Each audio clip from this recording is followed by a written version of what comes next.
They are our relations or friends, and we ought to rejoice that they share in whatever spiritual good we may have ourselves,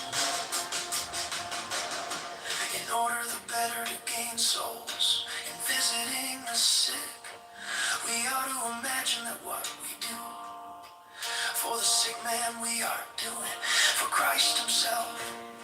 We shall thus perform this work of mercy with more love and greater spiritual profit. He whose health will not permit him to fast in honor of Christ and our Blessed Lady will please them much more by giving some alms more than usual. Nothing is more dangerous for beginners in the spiritual life than to wish to play the master and to guide and convert others. 18 beginners should look after their own conversion and be humble, lest they should fancy they have done some great thing, and so should fall into pride. If we wish to help our neighbor, we must reserve neither place, hour, or season for ourselves. 20, avoid every kind of singularity, for it is generally the hotbed of pride, especially spiritual pride. A man must not, however, abstain from doing a good work, merely to God out of the way of the temptation to vainglory. Breathe me. The love of God makes us do great things. We may distinguish three kinds of vainglory. The first we may call mistress, that is, when vainglory goes before our works, and we work for the sake of it. The second we may call companion, that is, when a man does not do the work for the sake of vainglory, but feels complacency in doing it. The third we may call servant, that is, when vainglory rises in our work, but we instantly repress it. Above all things, never let vainglory be mistress. When vainglory is a companion, it does not take away our merit, but perfection requires that it should be servant. He who works purely for the love of God desires nothing but his honor, and thus is ready in everything either to act or not to act, and that not in indifferent matters only, but even in good ones. And he's always resigned to the will of God.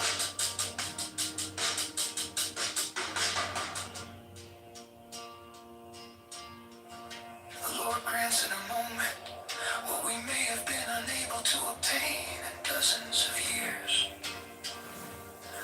To obtain perfectly the gift of humility, four things are required: to despise the world, to despise no person, to despise oneself, to despise being despised. 28, perfection consists in leading captive our own will and in playing the king over it. 20, a man ought to mortify his understanding in little things, if he wishes easily to mortify it in great ones, and to advance in the way of virtue.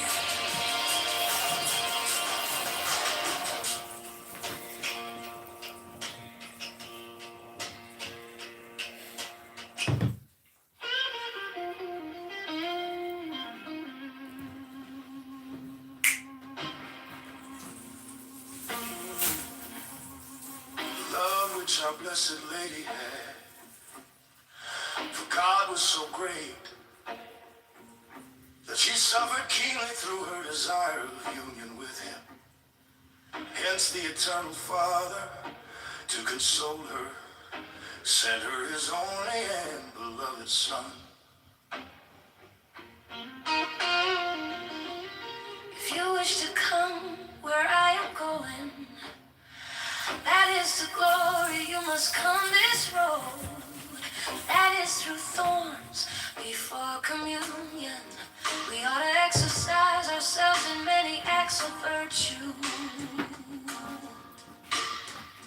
Prayer and communion are not to be made or desired for the sake of the devotion we feel in them. For that is seeking self and not God.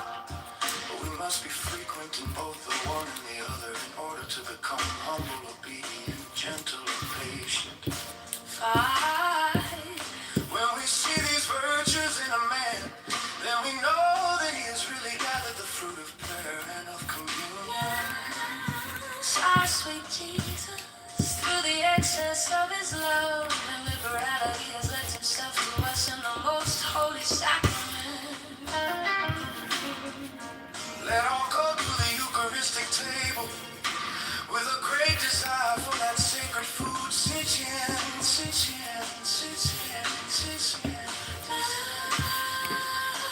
Hate to feel any displeasure, because we are refused the communion is a sign of hardness, pride, and a want of mortification.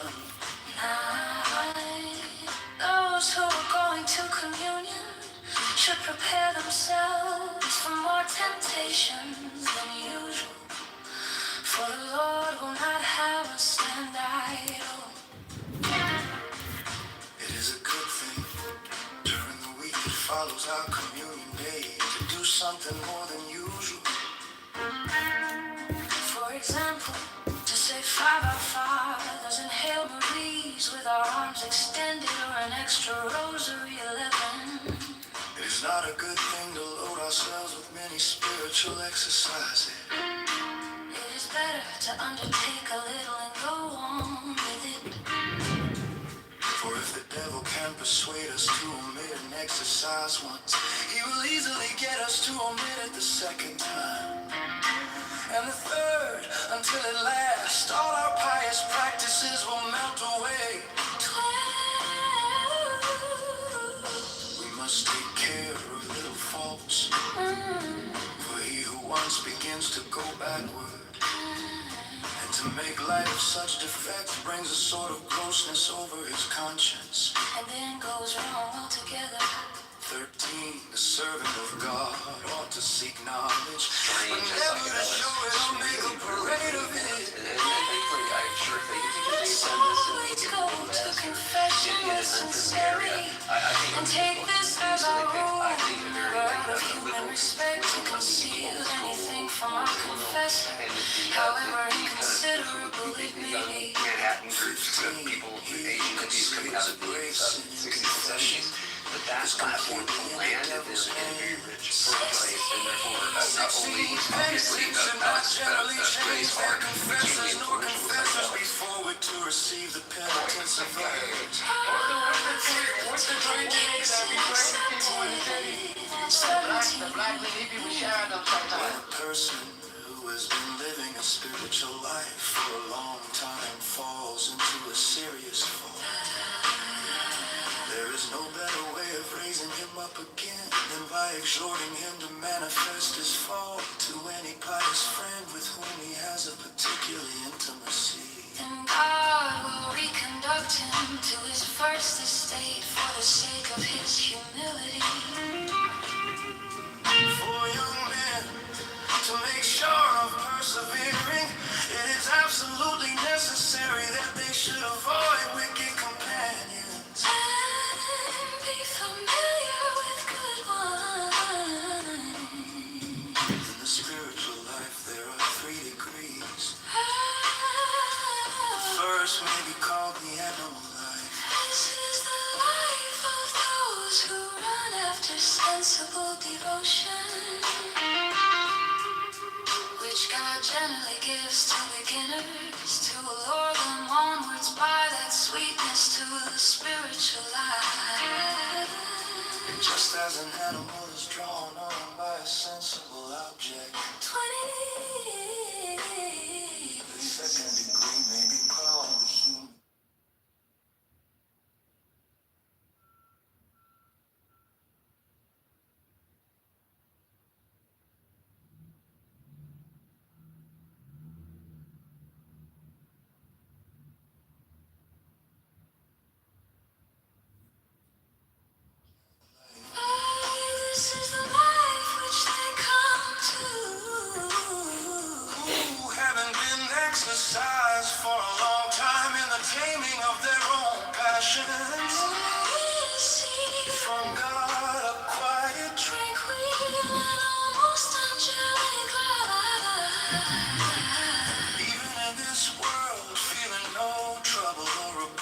balance in anything. 22 of these 3 degrees, it is well to persevere in the second. Because the Lord will grant the third in his own good time. 23. We must not be too ready to trust young men who have great devotion. We must wait till their wings are grown and then see what sort of flight they make. 24. Outward modifications are a great help towards the acquisition of interior mortification and the other virtue. 25. You cannot put up with the loss of his honor, can never make any advance in spiritual things. 25. It is generally better to give the body rather too much food than rather too little, for the too much can be easily subtracted. But when a man has injured his constitution by the too little, it is not so easy to get right again. 25. Motherfucker. The devil has a crafty custom of sometimes urging spiritual persons to penances and mortifications. In order that by going indiscreet, that's in this way.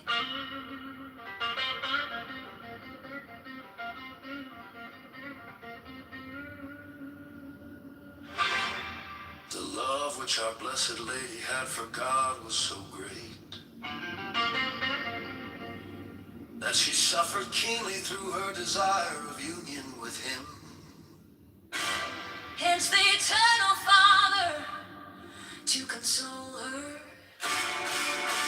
sent her his only and beloved Son. If you wish to come where I am going,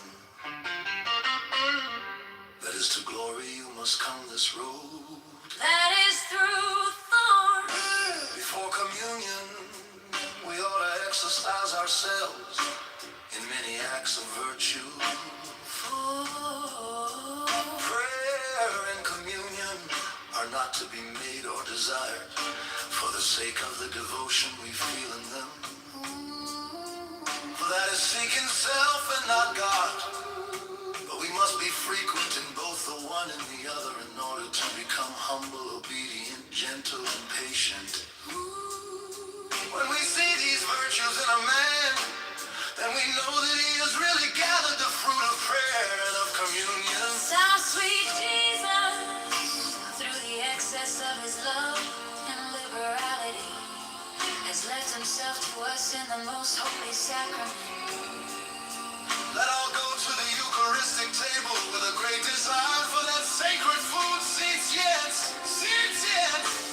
To feel any displeasure, because we are refused the communion, is a sign of hardiness, pride, and a want of mortification. Those who are going to communion should prepare themselves for more temptations than usual, for the Lord will not have us stand idle. It is a good thing, during the week that follows our communion day, to do something more than usual. For example, to say 5 Our Fathers and Hail Marys with our arms extended, or an extra rosary. It is not a good thing to load ourselves with many spiritual exercises. It is better to undertake a little and go on with it. For if the devil can persuade us to omit an exercise once, he will easily get us to omit it the second time, and the third, until at last all our pious practices will melt away. 12, we must take care of little faults. For he who once begins to go backward, And to make light of such defects brings a sort of grossness over his conscience, and then goes wrong altogether. 13, the servant of God ought to seek knowledge, but never to show it or make a parade of it. 14, let us always go to confession with sincerity. Take this as our rule, never out of human respect to our confessor. How wet and inconsiderable it may be. 15, he who conceals a great sin in confession. It's completely in the devil's head. 16, penitents should not generally change their confessor. Nor confessors be forward to receive the penitence of A others. few particular cases accepted. 17.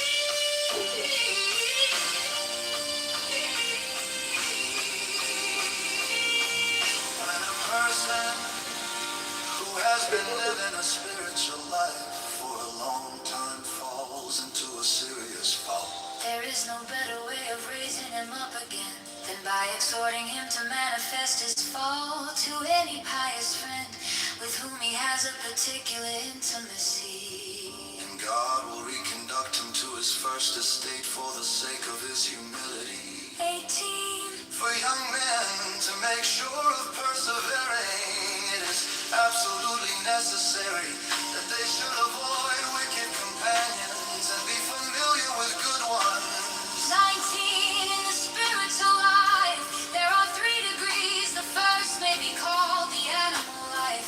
This is the life of those who run after sensible devotion, which God generally gives to beginners, to allure them onwards by that sweetness to the spiritual life. Just as an animal is drawn on by a sensible object, 20. second degree may be called the human life. This is the life of those who do not experience any sensible sweetness. But by the help of virtue combat their own passions. 20. When the third degree may be called the angelic life. This is the life which they come to who haven't been exercised for a long time in the taming of their own passions. See from God a quiet, tranquil, and almost angelic life. Even in this world, feeling no trouble or repugnance in anything. 40. Of these 3 degrees, it is well to persevere in the second. Because the Lord will grant the third in his own good time. 20, we must not be too ready to trust young men who have great devotion. We must wait till their wings are grown. And see what sort of a flight they make. And Hey. 20. Hooray. Patience are a great help towards Hello? the acquisition of interior mortification. And the other Hooray. two. Hello? He who cannot put up with the loss of his honor. Can never make any advance in spiritual things. So it is generally better to give the body rather too much food than rather too little. For the too much can be easily subtracted. When a man has injured his constitution by the too little, It is not so easy to get right again. 20.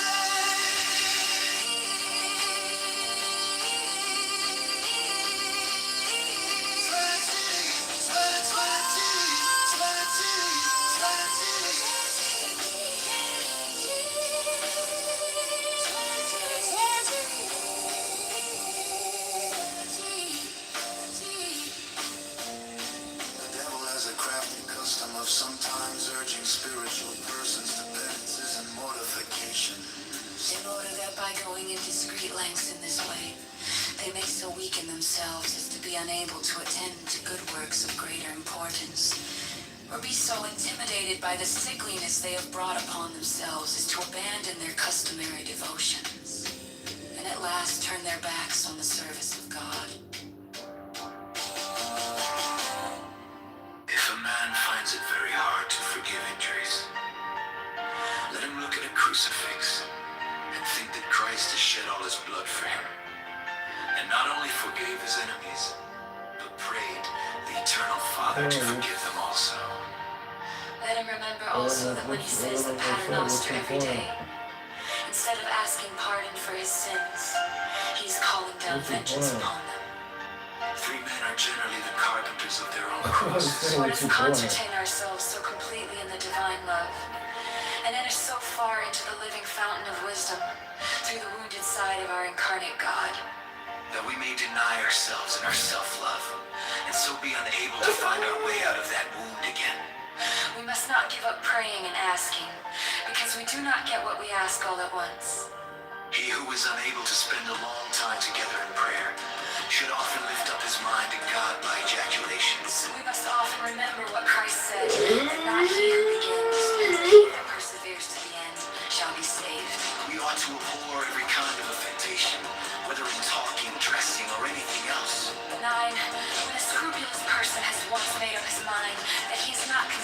to a temptation. He must not reason the matter over again to see whether he is really consented or not, for the same temptations often return by making this sort of reflections. If those who are molested by scruples wish to know whether they have consented to a suggestion or not, Especially in thoughts, they should see whether, during the temptation, they have always had a lively love to the virtue opposed to the vice in respect of which they were tempted, and hatred to that same vice, and this is mostly a good proof that they have not consented. 11. The scrupulous should remit themselves always and in everything to the judgment of their confessor, and accustom themselves to have a contempt for their own scruples. 12 scruples are an infirmity which will make a truce with a man, but very rarely peace. Humility alone comes off conquer over them. 13. Even in bodily indisposition, spiritual remedies are the most helpful. As much love as we give to creatures, just so much we steal from the Creator. 15. Penitents ought never to force their confessor to give them leave to do anything against his inclinations. 16. He who has the slightest taint of avarice about him will never make the least advance in virtue. 17. Avarice is the pest of the soul.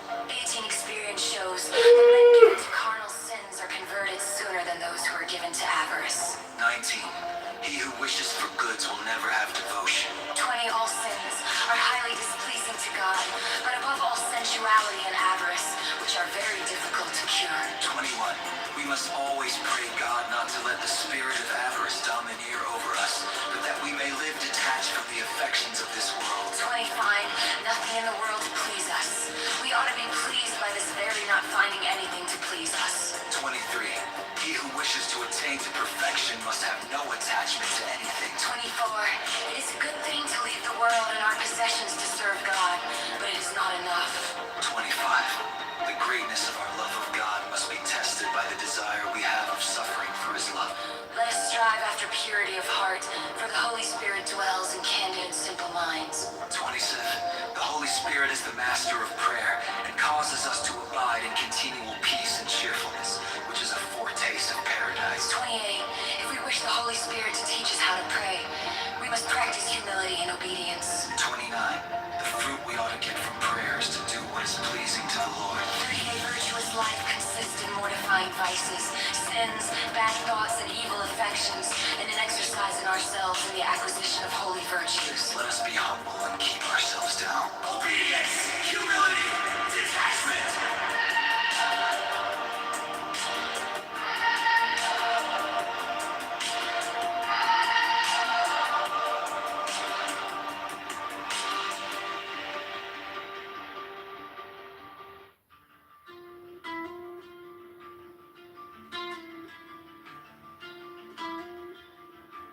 To acquire and preserve the virtue of chastity, we have need of a good and experienced confessor. Let a man who desires the first place take the last. As soon as a man feels that he is tempted, he should fly to God and devoutly utter that ejaculation which the fathers of the desert so much esteemed. Deus in agitorium meum intendi, Domini ad adjuvandum me festina. Or that verse, cor mundum crea in me Deus. When sensual thoughts come into the mind, we ought immediately to make use of our minds and fix them instantaneously upon something or other. No matter what, never say what great things the saints do, but what great things God does in his saints. In the warfare of the flesh, only cowards gain the victory. That is to say, those who fly. We should be less alarmed for one who is tempted in the flesh and who resists by avoiding the occasions, than for one who is not tempted and is not careful to avoid The back channel messages is always like, hey baby. Like, oh, is this a guy? It's not Scarlett Johansson's titties! Hey baby. Hey baby. Committed is an almost infallible sign that he will fall.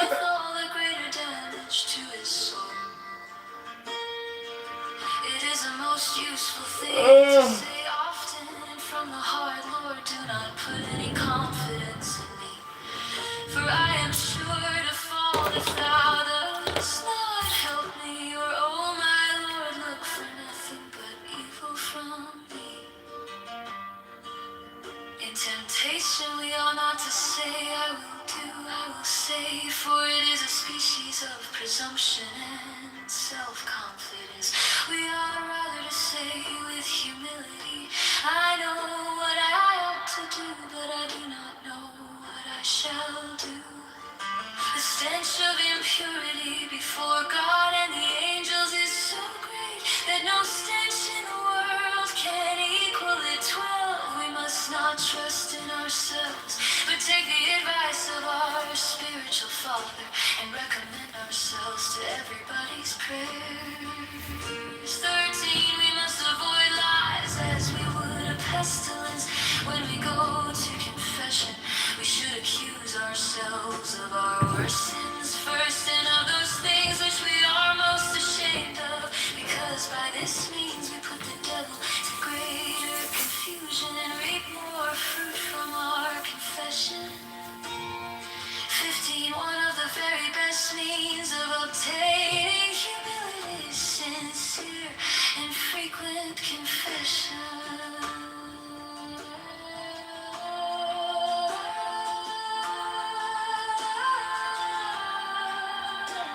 In trying to get rid of bad habits, it is of the greatest importance not to put off going to confession after a fall, and also to keep to the same confessor. In visiting the dying, we should not say many words to them, but rather help them by praying for them. 18, a sick man should make God a present of his will. And if it turns out that he has to suffer for a long time, he must submit to the divine will.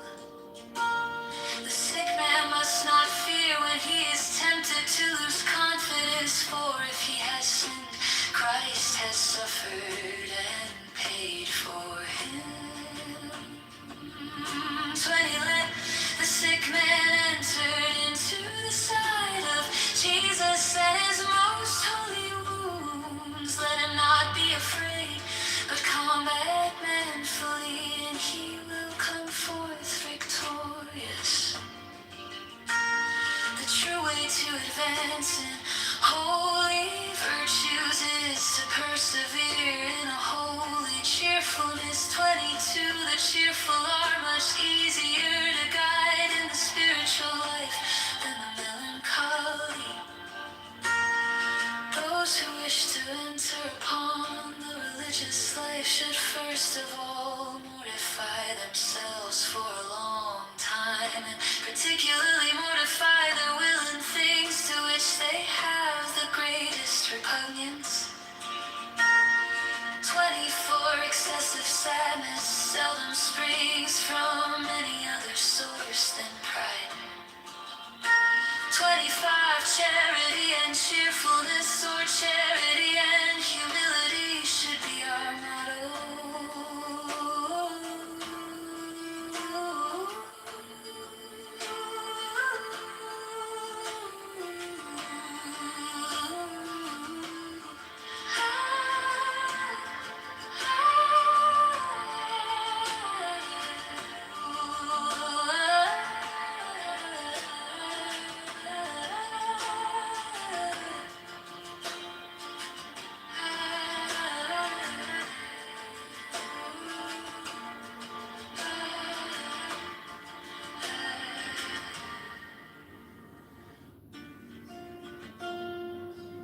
sensual thoughts come into the mind, we ought immediately to make use of our minds and fix them instantaneously upon something or other, no matter what. Never say what great things the saints do, but what great things God does in his saints. In the warfare of the flesh, only cowards gain the victory. That is to say, those who fly. We should be less alarmed for one who is tempted in the flesh and who resists by avoiding the occasions than for one who is not tempted and is not careful to avoid the occasions.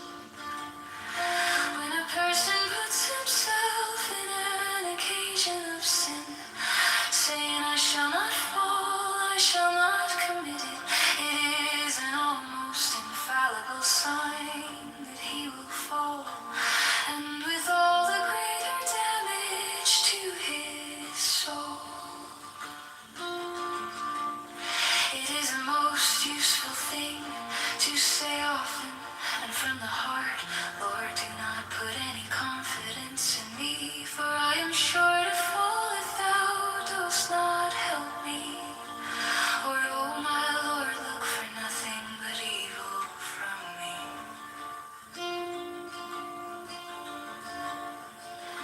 In temptation we ought not to say, I will do, I will say, for it is a species of presumption and self-confidence.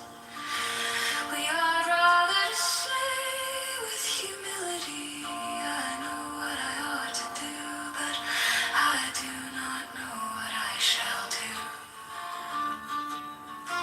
The stench of impurity before God and the angels is so great that no stench in the world can equal it. We must not trust in ourselves, but take the advice of our spiritual father and recommend ourselves to everybody's prayers.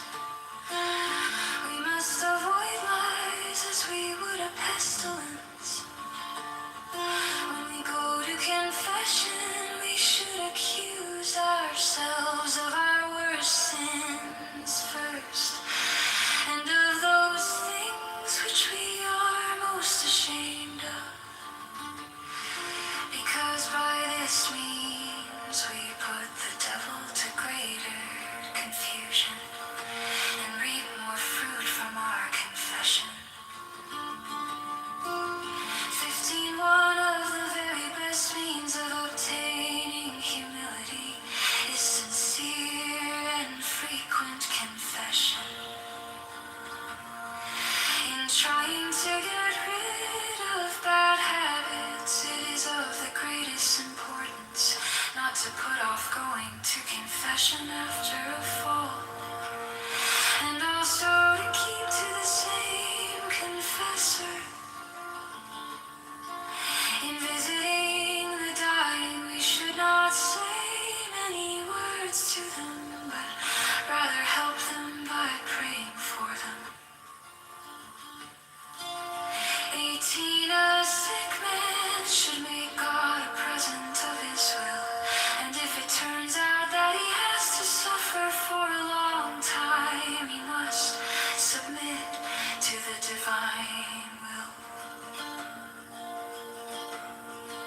The sick man must not fear when he is tempted to lose confidence, for if he has sinned, Christ has suffered and paid for him. 20. Let the sick man enter into the sight of Jesus and his most holy wounds. Let him not be afraid, but combat manfully, and he will come forth victorious. The true way to advance in holy virtues is to persevere in a holy cheerfulness. The cheerful are much easier to guide in a spiritual life than the melancholy. 20 see the necessary to be cheerful, but we must not on that account give in to a buffooning spirit. One of the very best means of obtaining humility is sincere and frequent confession. In trying to get rid of bad habits, it is of the greatest importance not to put off going to confession after a fall, and also to keep to the same confessor. In visiting the dying, we should not say many words to them, but rather help them by praying for them.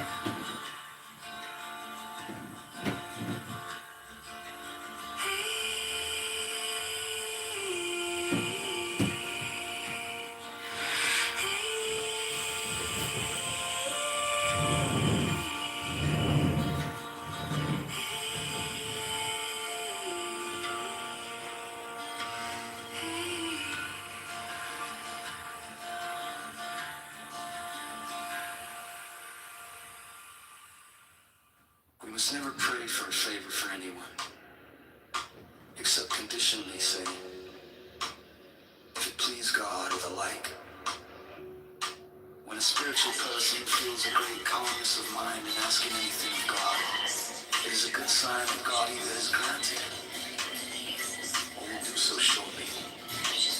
Free a man ought never to think he has done any good, or rest contented with any degree of perfection he may have attained. Because Christ has given us the type of our perfection in putting before us the perfection of the eternal Father. Be ye perfect, even as your heavenly Father is perfect. The sweetness which some experience in prayer is milk, which our Lord gives as a relish to those who are just beginning to serve Him. To leave our prayer when we are called to do some act of charity for our neighbor is not really a quitting of prayer, but leaving Christ for Christ, that is, depriving ourselves of spiritual sweetnesses in order to gain souls. It is good for a man to go from prayer rather with an appetite and desire to return to it, than satiated and weary. The wisdom of the scriptures is learned rather by prayer than by study. Aid a diligent charity in ministering to the sick is a compendious way to the acquisition of perfect virtue.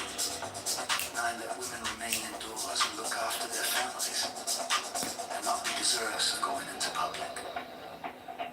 We must pray incessantly for the gift of perseverance.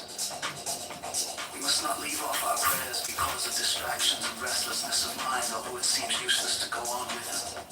He who perseveres for the whole of his accustomed time, gently recalling his mind to the subject of his prayer, merits greatly. If in times of dryness in prayer we make acts of humility, self-knowledge, protestations of our own inability to help ourselves, and petitions for God's assistance, all this is real and substantial prayer. 13, the best remedy for dryness of spirit is to picture ourselves as beggars in the presence of God and the saints, and like a beggar to go first to one saint, then to another to ask a spiritual alms of them with the same earnestness as a poor fellow in the streets who would ask an alms of us. We may ask a spiritual alms even corporally, by going first to the church of one saint, and then to the church of another to make our petition. Without prayer, a man will not persevere long in spirituality. We must have recourse to this most powerful means of salvation every day. If young men wish to protect themselves from all danger of impurity, let them never retire to their own rooms immediately after dinner, either to read or write or do anything else, but let them remain in conversation. Because at that time the devil is wont to assault us with more than usual vehemence. And this is that demon which is called in Scripture the noonday demon, and from which holy David prayed to be delivered. If young men would preserve their purity, let them avoid bad company. 18, let them also avoid nourishing their bodies phrase delicately. It is God's custom to interweave human life with a trouble and a consolation, at least of an interior soul ultimately. 20 young men should be very careful to avoid idleness. 21. When fathers have given their sons a good education and put everything clearly and distinctly in train for them, the sons who succeed them and continue to follow the road marked out for them will have the advantage of seeing their family persevere in holy ways and in the fear of God. In order to preserve their purity, young men should frequent the sacraments, especially confession. We must never trust ourselves, for it is the devil's way first to get us to feel secure and then to make us fall. We ought to fear and fly temptations of the flesh, even in sickness and in old age itself, and so long as we can open and shut our eyelids, for the spirit of incontinence gives no truce able to place time or person.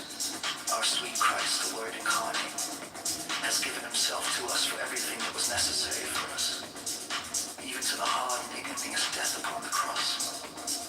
One of the most efficacious means of keeping ourselves chaste is to have compassion for those who fall through their frailty and never to boast in the least of being free. But with all humility to acknowledge that whatever we have is from the mercy of God. To be without pity for other men's faults is an evident sign that we shall fall ourselves shortly. In the matter of purity, there is no greater danger than the not fearing the danger. When a man does not distrust himself and is without fear, it is all over with him. You wish to be wise without the true wisdom, or saved without the Savior. Is not well, but sick is not wise, but a fool. True devotion to the Blessed Virgin is actually necessary because there is no better means of obtaining God's graces than through His most holy mother. Free man should force himself to be obedient, even in little things which appear of no moment, because He will thus render the practice of obedience in great matters easy to Himself. He who always acts under obedience may rest assured that he will not have to give an account of his actions to God. Perfection does not consist in such outward things as shedding tears and the like, but in true and solid virtues. 6 tears are no sign that a man is in the grace of God. Neither must we infer that one who weeps when he speaks of holy and devout things necessarily leads a holy life. 7 cheerfulness strengthens the heart and makes us persevere in a good life. Wherefore the servant of God ought always to be in good spirits. When a man is freed from a temptation or any other distress, let him take great care to show fitting gratitude to God for the benefit he has received. We must accept the adversities which God sends us without reasoning too much upon them, and we must take for granted that it is the best thing which can happen to us. We must always remember that God does everything well, although we may not see the reason of what He does. Everyone ought to give in better really to the opinion of another than to argue in favor of another and against himself, and take things in good parts where there's nothing more to the purpose, for reciting a spirit of prayer more than the reading of spiritual books. 13. Let a man frequent the holy sacraments, go to sermons, and be often reading the lives of saints. Let a man always show that he is God before his eyes. When a man is in an occasion of sin, let him look what he is doing, get himself out of the occasion and avoid this world. There is nothing good in this world. Fighting tough. It's all nobody does. 17, we must die at last. 18, dinners and religion. On exercise and self-contemplating and meditation. On the far last days. 19, who does not go down into hell while he is alive runs a great risk of going there after he is dead. 20, the greatest help to perseverance in the spiritual life is the habit of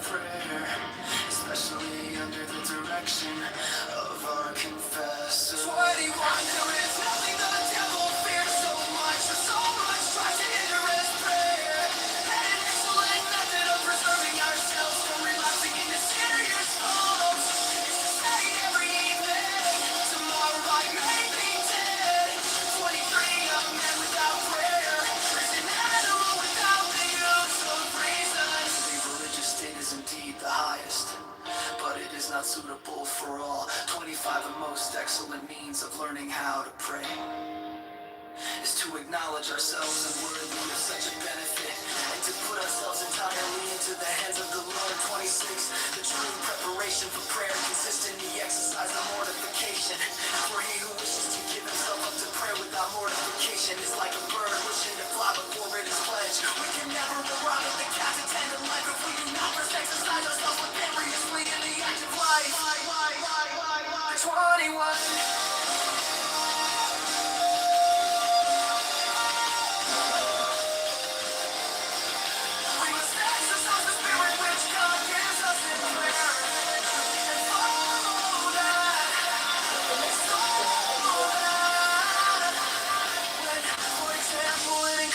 Meditate on the passion. We must not wish to meditate on some other mystery. 21. When a person goes to communion, he ought to follow the same spirit he had in prayer, and not be casting about for new meditations.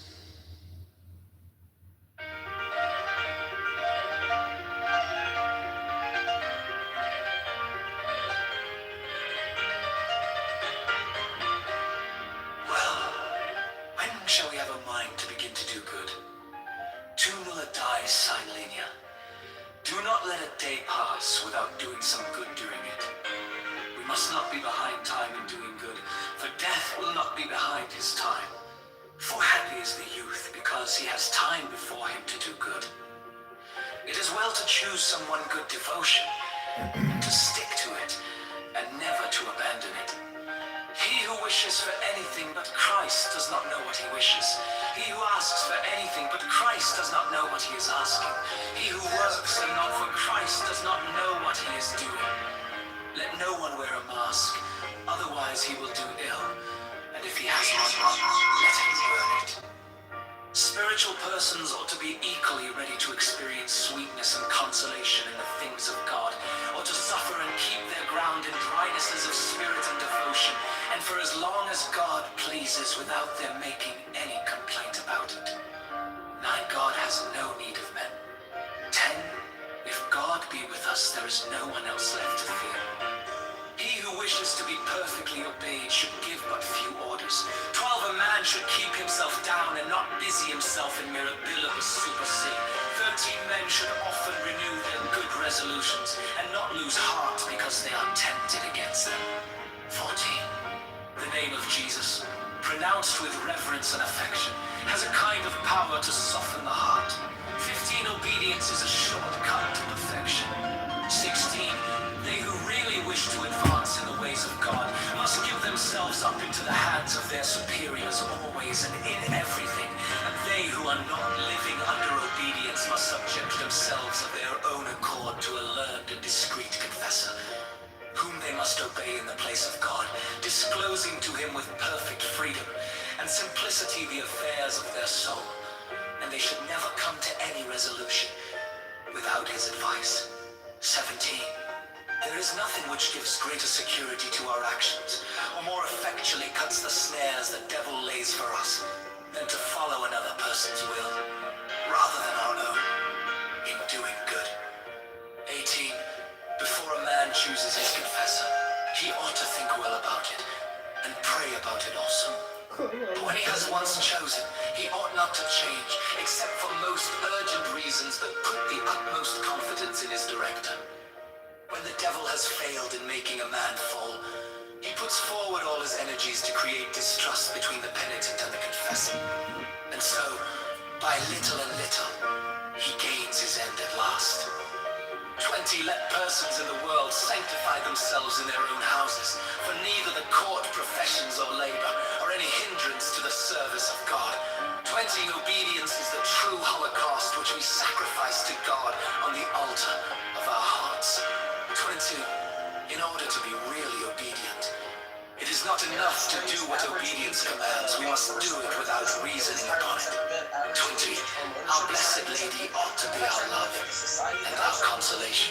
24. The good works which we do of our own will not so meritorious as the one. You know what I mean? Now we're on fiat currency. They're fucking monkeying with interest rates. The M2 money supply increased by fucking 3.5% post COVID. What is it? Every 2 out of every three, or no, it's like 2 out of every $3 that are in existence right now are in existence post COVID.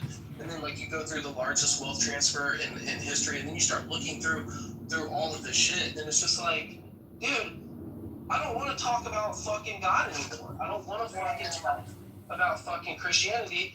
And yeah, I've changed. I've been radicalized because I've heard all this crazy shit and this God hating and this like Fox intellectualism bullshit. And it's like, and not only that, while it's happening, society's disintegrating around me. Everyone's more polarized. Everybody hates you. I can't tell if he's cutting out or if I'm cutting out. He is. Yeah, he is. Yeah, he's cutting out. I will say that, like, I definitely see the investment banker mind. Like, your mind and my mind work very similarly. It's interesting. I think you and I have arrived at different opinions and conclusions. Yeah, I don't know. All the while, here's my last sentence. All the while, we're all distracted, fighting each other. They're consolidating more and more power, more and more wealth, and more technology than they ever have, and we're right on the verge of some fucking AI fucking, like super fucking moment or whatever.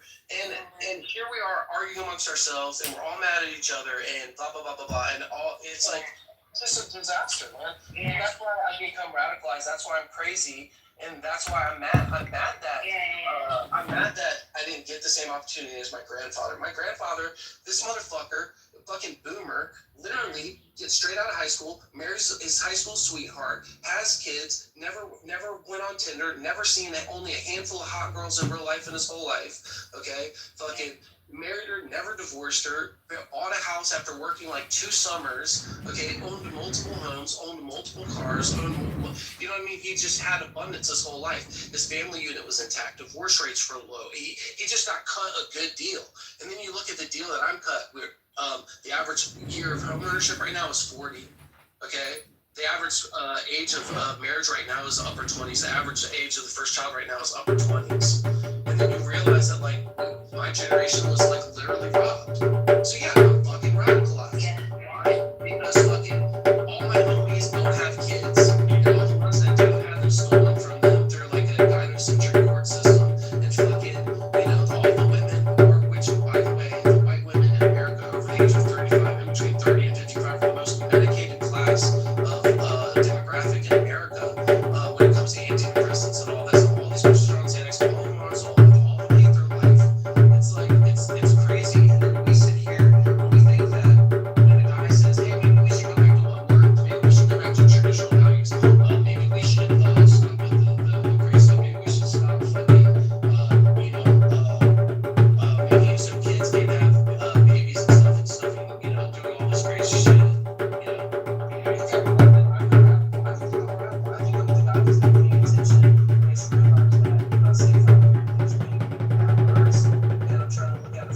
Perspective, and I don't hate you. I do come off hateful sometimes. Yeah, you should just schedule that work. You'd be so much more relatable to people if you stopped doing that. To be honest, you'd get there faster. You wouldn't need all of this. It feels like when you do that, you start off with the hate. It's like some theatrical pull-in for some people, maybe that's what you're trying to pull in. So maybe strategically that's helpful for you. But I think if you want more people to hear you out, you could do a little less of that. I don't think you need to waste all that time. It sounds like such an emotional drain.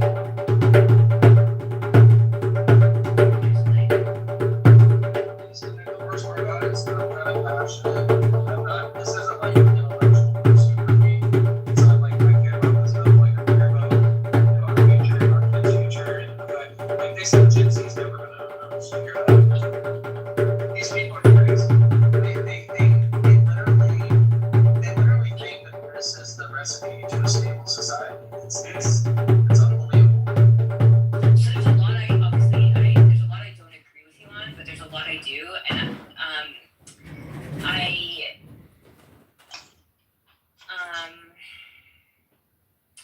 have thoughts. They're just not going to be very intelligent right now. But I hear you, and I'm somebody whose like feminism really relies on an understanding of class and not upward mobility, but focusing on like the poor man is like my starting point. And I think there's been a lot to. I think you're right in the sense that there's a lot of like newness to the structures that we have that we're still getting used to. But I also agree with you that I think identity politics, like if I'm thinking about my own like political theology, I think we've really gotten distracted by identity politics, even though I think it's really important to still address inequality. But I think we focus on it so much, and it's such an elite project that we forget about class. So what I appreciate about what you're saying, even though there's a lot of things I think you mix up, and I think with a little bit more life experience and whatever you might get to that, or exposure, you might get to some of those things, clarify those things more. But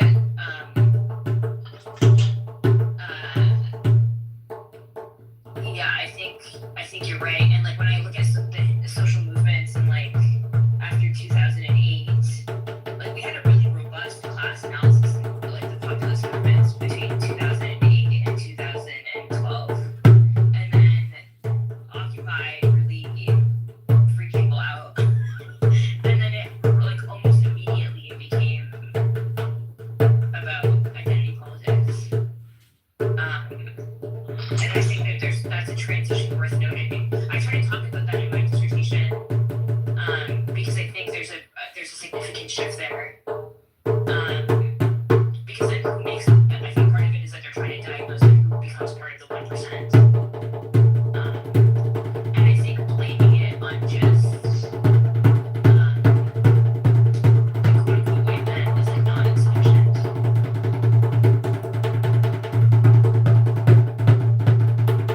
Yeah, I mean, I think that if you look at all the stuff that happened in and around the like larger financial crisis and meltdown and stuff like that, I think you gotta get that like the whole Occupy Wall Street thing. I think is kind of an important moment because if you knew how if everyone really knew the levity and the seriousness of what had actually occurred and what it all actually meant, I think that most people would understand Occupy Wall Street. And they have such a good way of spinning it and obscuring it and putting people against each other. Oh, I'm losing And it. by the time that COVID hit, well prepared, and actually time that COVID hit, they were so well prepared. They executed COVID so perfectly. It was unbelievable, and they had already had all the division right away, and so it was already a wrap.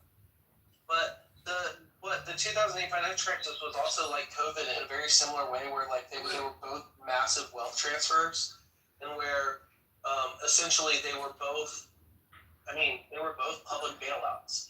Anytime that you print money or you take taxpayer money or whatever, and then you use that to bail out like Wall Street, like you did, or you just turn on the money printers like in COVID, you're essentially the general public is footing the bill. Mm-hmm. And so they capture the kind of so when they print money like that, they fucking know how to basically align themselves so that all the things kind of fall into their hands early, and that they reap the benefits of all the freshly printed money. Mm-hmm. And then by the time you get the money in your hands, it's like fully saturated and debased by that time, and then you just see like crazy inflation. And so, can I ask how old you are?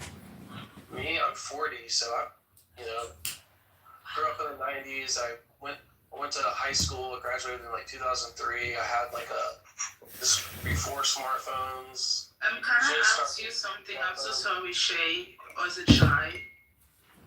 Yeah, it's Shay. Is your bio is that person? Bio? Your bio. it is sarcasm, the things that is written there that you are white nationalists and stuff like that.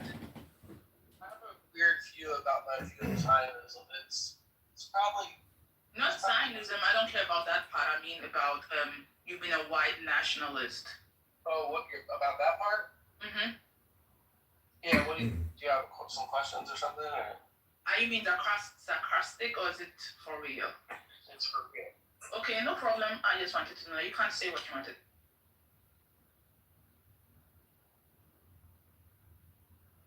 Bambi, this is the second room that we're in. I think we talked with Tam the other day. It's great to see you. I want to talk to you at some point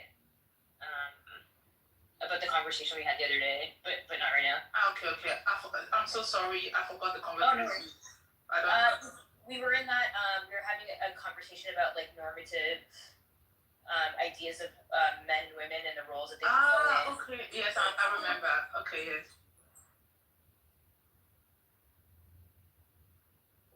Just so you know, I don't mean.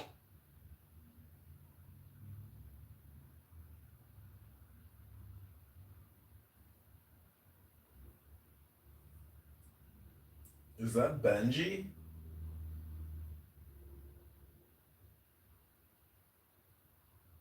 Is this room open? Menti, are you there? You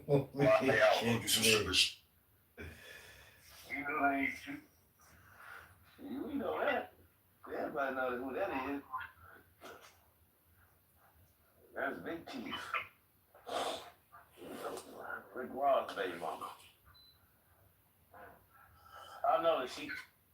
Fish, where Marduk is the national god of Babylon, and he creates human beings and everything else there is to go with it, including the creations. Creators are the Anunnaki. In my opinion, these are my opinion, folks. Please do your own research. So this is a permanent legal document conferred upon the Anunnaki. The Anunnaki permanent legal documentation. You heard it all, folks. It's Saturn, just my opinion. Jupiter, Venus, we're talking the universe. That is a large area. His attitude towards the greatest God gives him power over the other Anunnaki gods and his ability to Anunnaki gods circumstances back into the original state, redefining the course of fate. It is major literary motif. Holy shit, major literary motifs. The Anunnaki legal documents. Alright, I guess we're gonna go back to some music.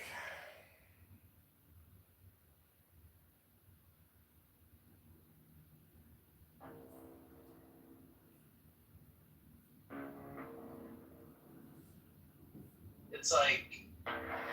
It's kind of like a blog. It's like, of course, like, it's great. Like, yeah, of course. Like, and it's, be proud, and all this stuff, and pride, all this. But anything that would do the same thing about white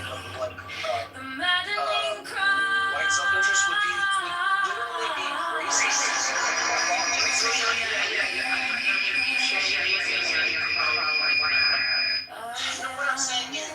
What I'm saying is, like, I don't want society to be organized in such a way that I have white guilt. I don't want society to be organized in such a way that if I were to have, let me give you just one example. I walked into Walmart probably 2 months ago, and when I walked in, keep in mind that the area that I'm in is primarily a black area. But I walked into this Walmart, and there's a sweatshirt sitting on the rack, and it said, I can't remember exactly, but essentially it was the outline of Africa, and it said something about like African pride or something like that. There was one that said like proud to be melanated or something. Literally, a shirt said melanated and proud. And I was, they were kind of like side by side, like almost like they're like, here's the little racial kind of shirts. And when I thought about it, I said, oh my God, if that fucking sweatshirt had an outline of Europe and said like white pride racist, and that would be, dude, first of all, what wow, to begin with. And then I looked at the other shirt, and I'm like, oh my god, you know, it's like, it's basically the fact that, and here's another thing. There's one other conversation I was in the gym about, this was maybe a year ago. There was a black firefighter. This gym I go to has like a lot of firefighters, a lot of guys in the military. So looks good, man. He's an older black guy, some shape, firefighter, cool. This kid comes up and the kid's like talking about firefighting, and like, oh man, I think, you know, he's younger man. Oh, they already recruited me. Well, the black guys, the guys that look black men, really black men, older black guy, he's a firefighter. Yeah, they're recruiting me. And he goes like this. He says like out loud, he's like, and they do a good job about, you know, hiring young black men. And he was basically saying that, like, you have a really good chance, you know, because, you know, you're like a young black man, stuff like that. It was like saying it like out loud in like a public restroom. And I was saying, dude, imagine if I was sitting there telling a white guy, like, hey, bro, you're in there because you're white. You know what I mean, bro? Like, we hire white people. So you're Shay, you're so close. I think you would be better, like, so you and I share a similar critique about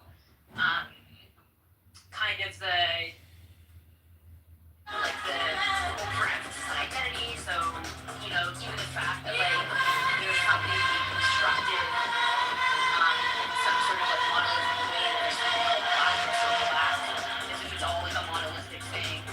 And we see it like in the marketplace, like which you just described in this like really like individual example. But I've been studying this like in a broader collective way, so I see how this becomes like identities become brands, and I also see how this like shapes policy, and I also see how this is impacting things like society. And I think that there are like different levels of analysis that you could have. I know you're not even made Clubhouse even better. Simultaneous music, so it's like hiding the speech in the music even.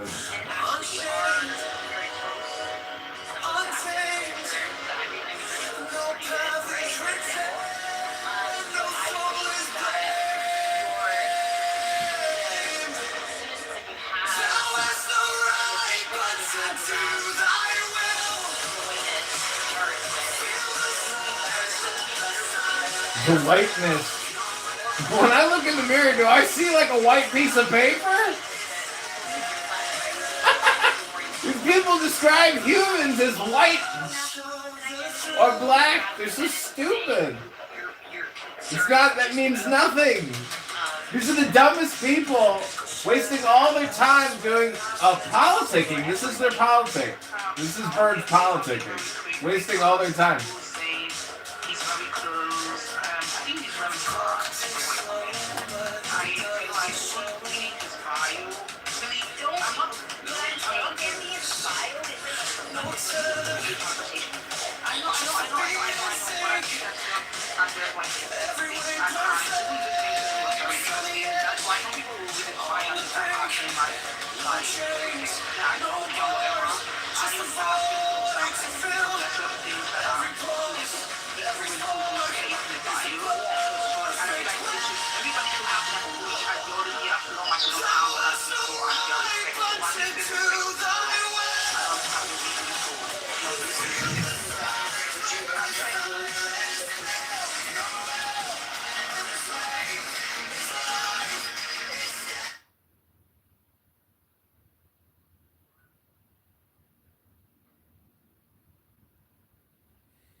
I walk alone where silence hums.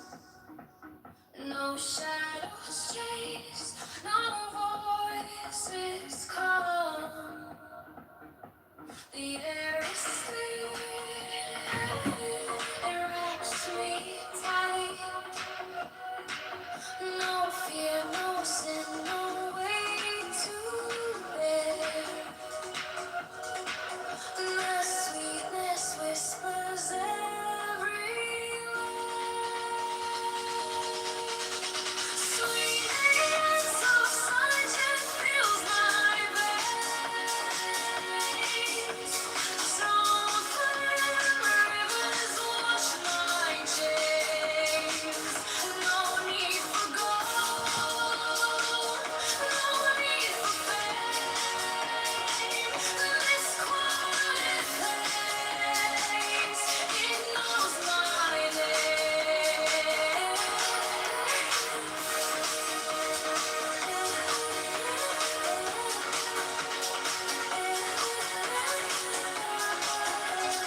hatred piled. This body aches, a cage of stone. Rest whispers soft, the only throne. Hunger's the beast, the sharpest sting. Body cries, its constant claim. But out and out, it truly sees run awaits. It sets us free. Pain walks close, a shadowed friend. Each step we take, it will attend. But joy lies quiet, just out of view. A higher peak, a sky so blue. Feel the weight, feel it break. Every ache, every quake. Hunger's the beast, the sharpest sting. The body cries, its constant claim.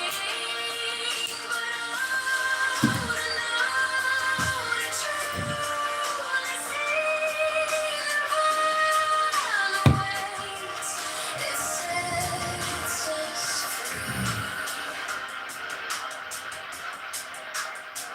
No flame has fears, no chain has tied. This body's war, this endless fight. But higher still, beyond the fray, rest calls my name, and I obey.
By the mystical union of fairy and fawn,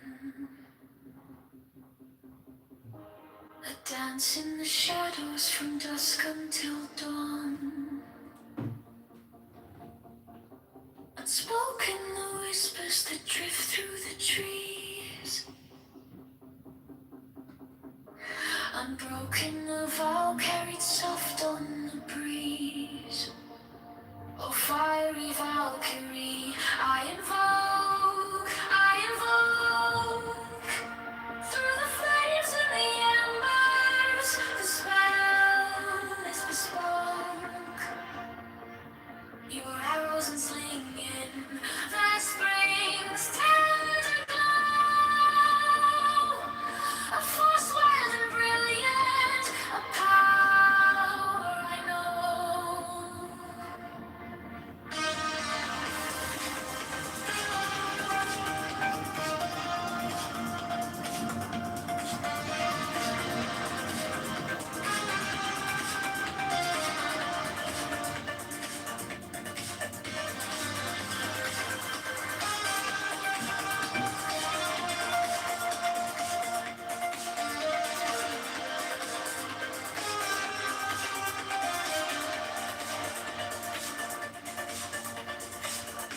A secret communion of hearts left unsung. The listless, resistless, tumultuous tongue. The veils of the morning, her armor does gleam. The warrior spirit ignites every dream. No godhead could charm her, no throne could command, but manhood awakened, she took up her stand. In brilliance resilient, a fire does burn, a goddess of spring, with the world left to turn.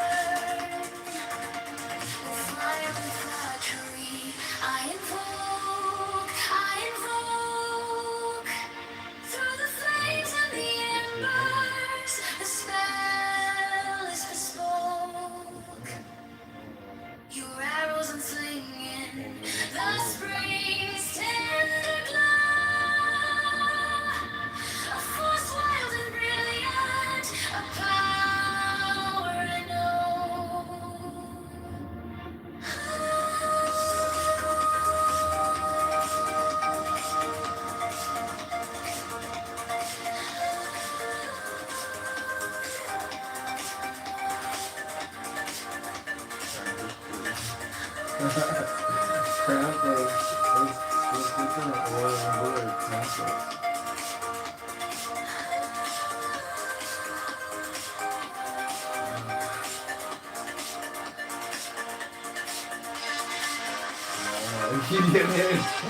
It's a dream gets hit.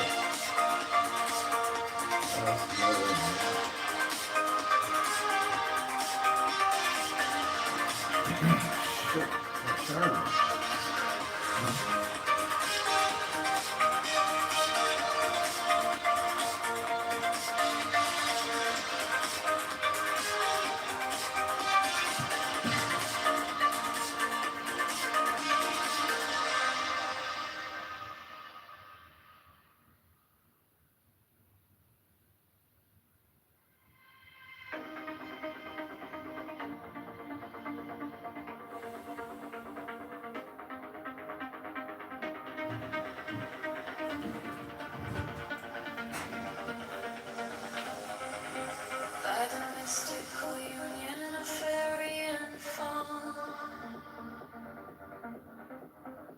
I dance in the shadows from dusk until dawn. Unspoken whispers that drift through the trees, unbroken without, carried soft on the breeze. Oh, fiery Valkyrie, through the flames and the embers, as red as the stars. Your arms I'm swinging in the spring's tender dawn.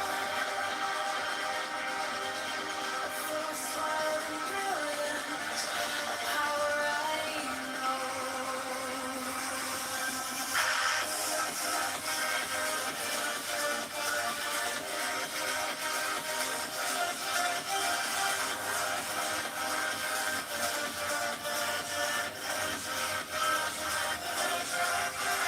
Secret communion of hearts lift unsung. The listless resist its tumultuous tongue. Out of the night that covers me, black as a pit from pole to pole. I thank whatever gods may be for my unconquerable soul. In the fell clash of circumstance, I have not winced nor cried aloud. Under the bludgeonings of chance, my head is bloody but unbowed. Beyond the space of wrath and tears, none but the horror of the shade, and yet the menace of the years.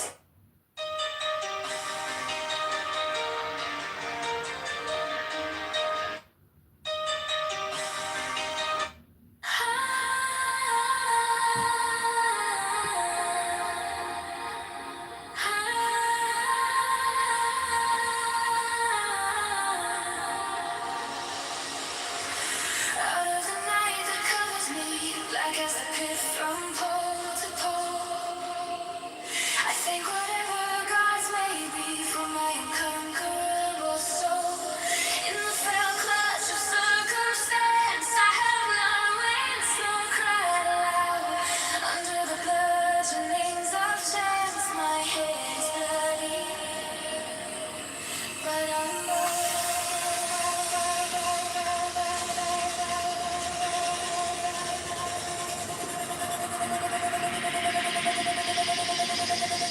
Beyond this place of wrath and tears,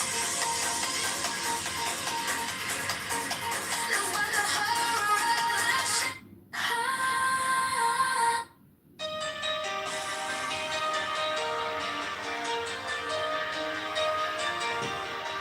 Out of the night that covers Another John Kitover banger. from pole to pole, I thank whatever gods may be for my unconquerable soul.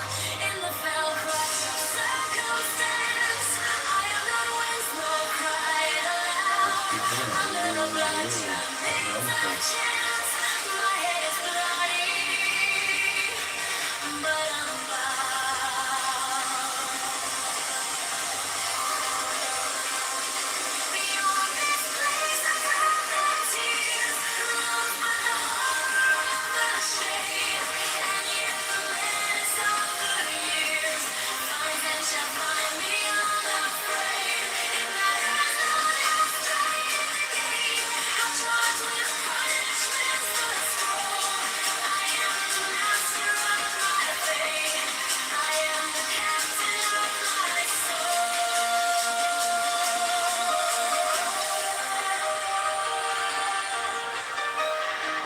Relentless. Older than good. Oh, wow.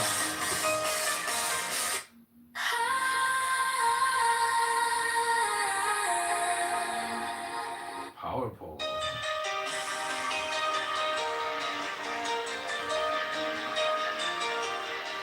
Out of the night that covers me, black as the pit from pole to pole.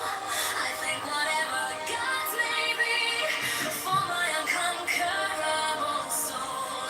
In the fell cracks of circumstance, I am not once nor cried aloud. Under the blood churning trance, I'm not guided to the right. But I'm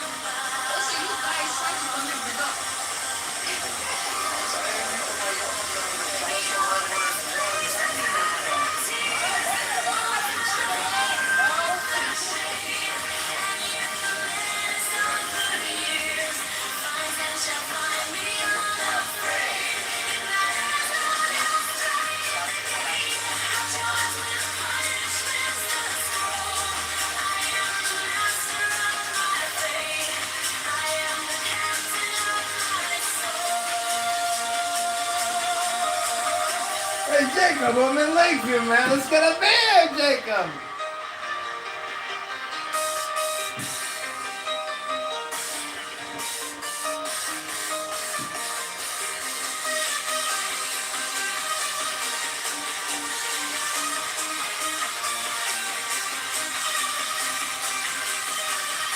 Another John Kitover banger. How's your dad, Jacob? Hoorah! Semper Fi! Do or die! Gung ho! Gung ho! Hoorah!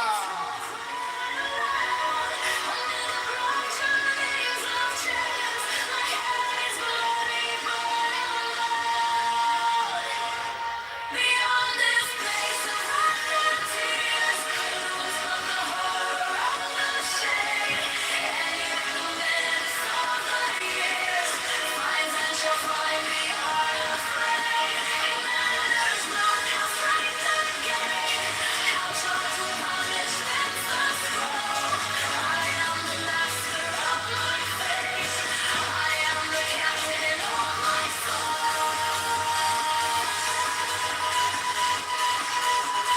Happy post-Thanksgiving, Jacob. Merry Christmas. I hope you have a great holidays. This is DJ John Kitover telling you, hey, Jacob, I'm in Lakeview. Let's get a beer.